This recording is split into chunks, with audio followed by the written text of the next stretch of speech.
L'Europe et l'Ukraine ont préparé un plan en 12 points pour mettre fin à la guerre russe contre l'Ukraine, que le secrétaire général de l'OTAN, Mark Rutte, a présenté aujourd'hui à Donald Trump. Ce plan, selon des sources, a déjà rendu les Russes nerveux et a même poussé Trump à reporter toute rencontre avec Poutine.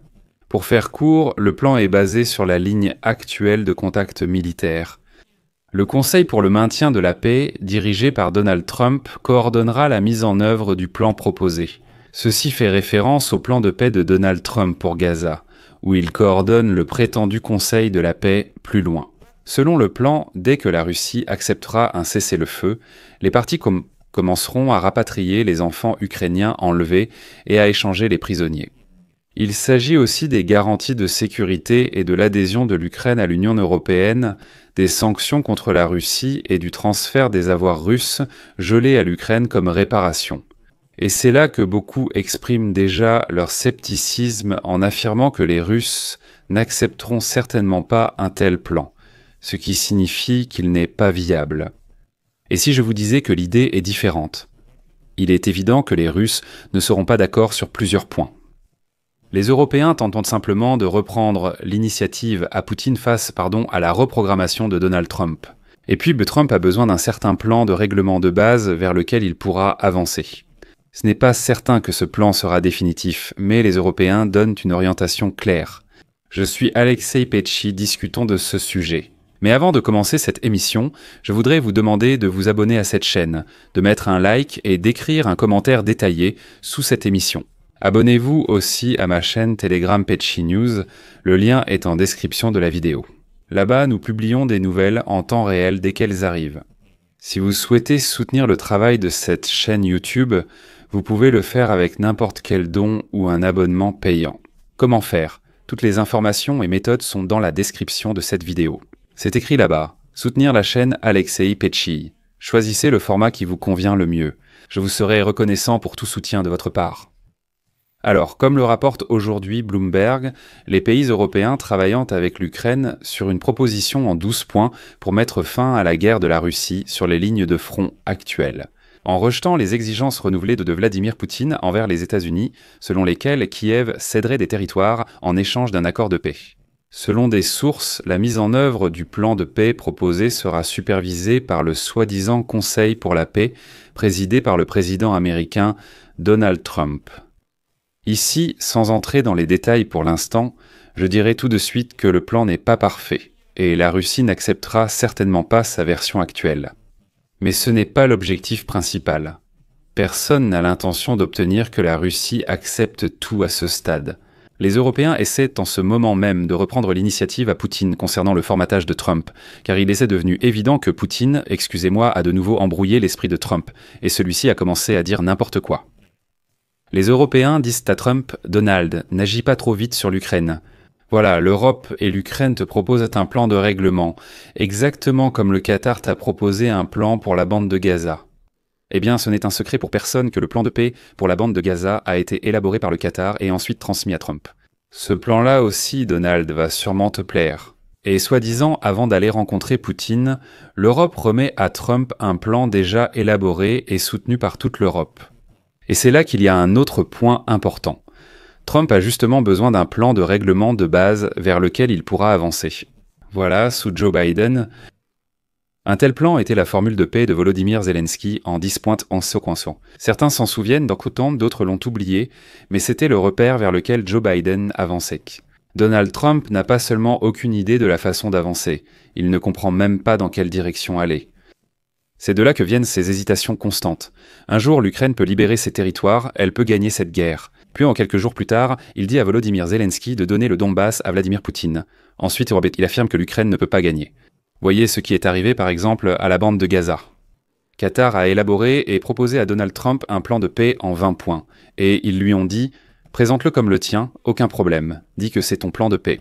Aucune question. » Donald Trump a pris ce plan et a réussi, on peut dire temporairement, mais tout de même, il a réussi. L'Europe maintenant, dit Donald, voici pour toi le même plan pour l'Ukraine. Prends les rênes en main et arrête d'écouter ce Poutine. Selon ce plan, une fois la Russie suivant l'exemple de l'Ukraine et acceptant un cessez-le-feu, les deux parties s'engageront à cesser toute avancée territoriale. La proposition prévoit le retour de tous les enfants, ukrainiens déportés ou enlevés en Ukraine, ainsi qu'un échange de prisonniers.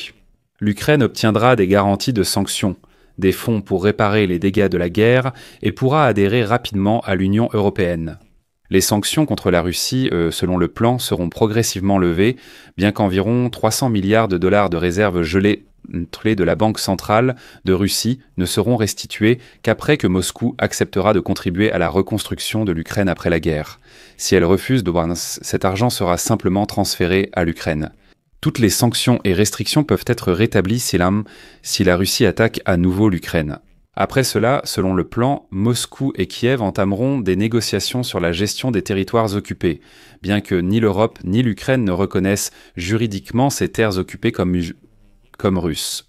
Il est important de se rappeler ici que la Russie a jusqu'à présent rejeté les appels à cesser les hostilités sur les lignes existantes, malgré les pertes énormes subies lors de la guerre à grande échelle qui dure déjà depuis 4 ans.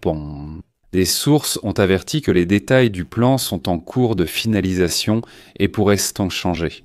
Toute proposition doit également être approuvée par Washington, et des responsables européens pourraient entrer se rendre aux États-Unis dès cette semaine. Autrement dit, les Européens ont déclaré qu'avant que Donald Trump ne décide de rencontrer Vladimir Poutine, il devait d'abord rencontrer les Européens. On sait déjà que Mark Rutte a présenté ce plan à Washington pour en discuter avec Donald Trump. La rencontre entre Donald Trump et Vladimir Poutine à Budapest a déjà été reportée pour une durée indéterminée. Il est important de noter que tout le plan de paix proposé par les Européens fait écho aux appels de Donald Trump, qu'il a lancé la semaine dernière à geler immédiatement le conflit, dans les conditions actuelles, sur les positions actuelles, avant de commencer les négociations. Après avoir parlé avec Vladimir Poutine et rencontré Volodymyr Zelensky à la Maison-Blanche, Donald Trump a dit que la Russie et l'Ukraine devaient stopper leur avancée. Donald Trump a réitéré sa position dans des commentaires aux journalistes à bord d'Air Force One, déclarant que les deux parties devraient, je cite, « s'arrêter immédiatement sur la ligne de front, rentrer chez elles, cesser de tuer des gens et en finir avec cela ». Il a ajouté qu'ensuite tout pourrait être discuté plus tard, y compris toutes ces questions territoriales, et ainsi de suite. Mais ce n'est pas tout. Les alliés de l'Ukraine de la coalition des volontaires se réuniront vendredi pour discuter de ces forces de maintien de la paix. Jeudi, un sommet des dirigeants de l'Union européenne à Bruxelles discutera de nouvelles sanctions contre la Russie et d'une aide à l'Ukraine via les avoirs gelés de la Banque centrale russe. En résumé, les Européens se sont rapidement mobilisés et ont accepté de parler de la politique commerciale envers la Chine. Autrement dit, il y a déjà des indices qu'ils ont accepté qu'ils sont prêts à faire pression sur la Chine de manière coordonnée avec Trump. Et cette position proactive de l'Europe est très importante en ce moment.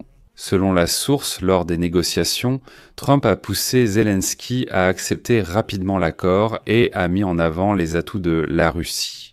Des sources indiquant que des responsables américains à la réunion ont évoqué des concessions territoriales de l'Ukraine pour parvenir à un accord. Mais dans son discours, publié déjà pendant le week-end, le président de l'Ukraine a déclaré que la guerre devait être gelée le long de la ligne de front actuelle avant que les deux parties puissent entamer des négociations de paix.